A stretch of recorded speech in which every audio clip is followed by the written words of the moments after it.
Before I found Christ, I lived with my Muslim parents and the wider family in a town in the Horn of Africa. We were petty farmers like most people in my area. Then I met some Christians who told me about Jesus. I had always been inquisitive and wanted to find out more. So I visited those Christians a few times to learn more. I was drawn to their love for God and other people. I decided that their religion was the true faith. We got baptized, and when we married, my wife followed me in the faith.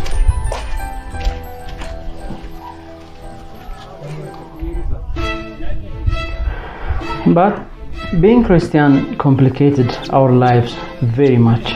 In our area, Christians are distrusted and unwelcome. My family and relatives knew about my new religion, but told me to hide my faith as much as possible. They didn't like our decision, but they allowed us to continue living in their area. Christians can't openly meet. There are no churches. We had to organize our meetings secretly.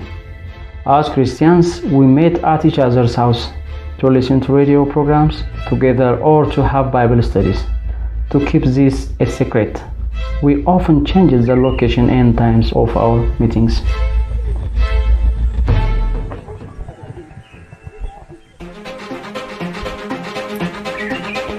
In this area, there are some groups of radical Muslims.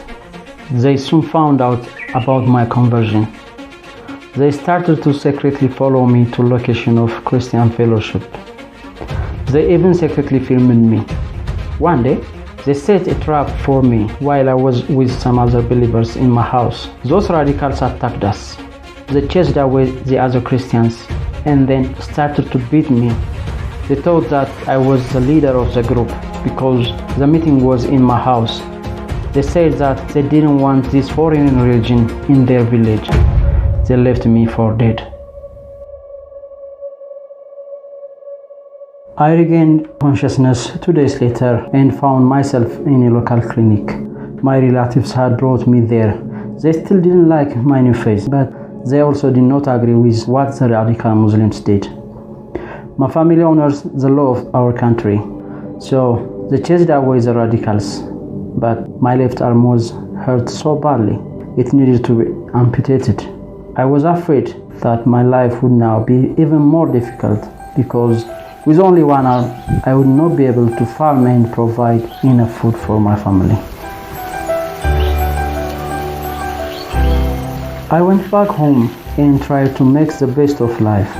The people around me are mostly relatives, or at least members of my clan. They are nominal Muslims, but Muslims nonetheless. Although they chased away the radicals, they also shamed me and my family. That means that we are allowed to live our lives, but nobody from my village will ever help us with anything. That is why my wife and I were so happy when you contacted us and gave us a milking cow and even 2 oxen to support our farming. Thanks to your help, we are able to take care of ourselves.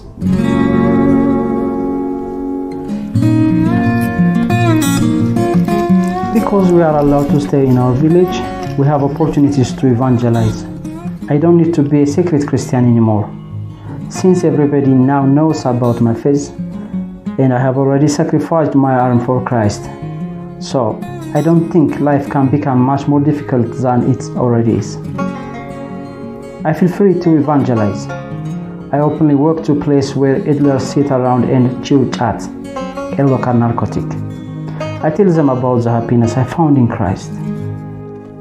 Thank you for making it possible for us to stay here and make a living so we can continue telling many more people about Christ.